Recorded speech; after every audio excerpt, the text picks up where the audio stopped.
তাই তোমার চরণে ধরে বলি প্রভু, আগামীকালকে যে পরীক্ষা হবে সেই পরীক্ষায় যেন তুমি আমার কাছে চলে আসো, সেই পরীক্ষায় যেন উন্নীত হয়ে যেন তোমাকে আমি আমার সঙ্গে করে নিয়ে যেতে পারি। ভক্তের এমন আকুতি ভগবান কখনো সহ্য করতে পারে? রাত্রে স্বপ্ন যোগে রাজকন্যাকে স্বপ্ন দিলেন সাক্ষাৎ মদন মোহন। বললেন, ওরে কালকে যখন পরীক্ষা হবে, 5 মূর্তি মদন মোহন যখন একত্রে রাখা হবে, তোমার চোখে যখন পট্টি বেঁধে দেওয়া হবে, তখন তুমি চিন্তা করো না, তুমি আমাকে চিনতে পারবে।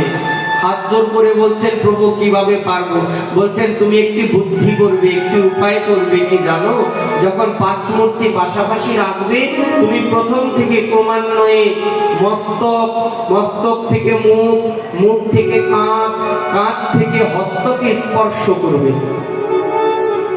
স্পর্শ করতে করতে করতে করতে যেই বিগ্রহের করে আঙুলখানা দাঁড়িয়ে যাবে, মনে করবে ওই হলো মদন মোহন বিগ্রহ, প্রকৃত মদন মোহন।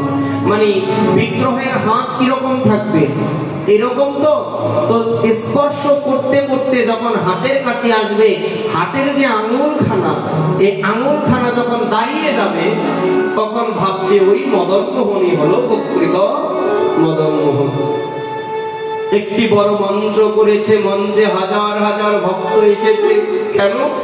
কেউ এসেছে চিরযৌবনের মতো মদন মোহনকে বিদায় দিতে। কারণ যদি মদন মোহন যদি রাজকন্যা পরীক্ষায় উত্তীর্ণ হয়, তাহলে মদন মোহন চলে যাবে।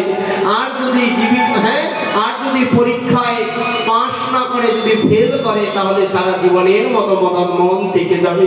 কেউ এসেছে মদন মোহনকে বিদায় দিতে, আর কেউ এসেছে মদন মোহন থেকে যাওয়ার আনন্দে উল্লাস করতে। বিরাট বড় মঞ্চ করেছে, মঞ্চের মধ্যে 5 মূর্তি মদন মোহন রাখা হলো। ওই রাজকন্যার চোখে পট্টি, বাস্তব সত্য কথা, এটি কাল্পনিক নয়, বইয়ে পড়া গল্প নয়, এটা বাস্তব সত্য কাহিনী। চোখের মধ্যে পট্টি বেঁধে দিলেন, কাপড় বেঁধে দিলেন। রাজকন্যা ক্রন্দন, মনের হৃদয়ের মধ্যে তো ভয়, যদি যাই আমি প্রভু তোমাকে নিয়ে যাব, আর যদি না যাইতে পারি, তাহলে এইখানে আমি আমার প্রাণকে বিসর্জন দেব।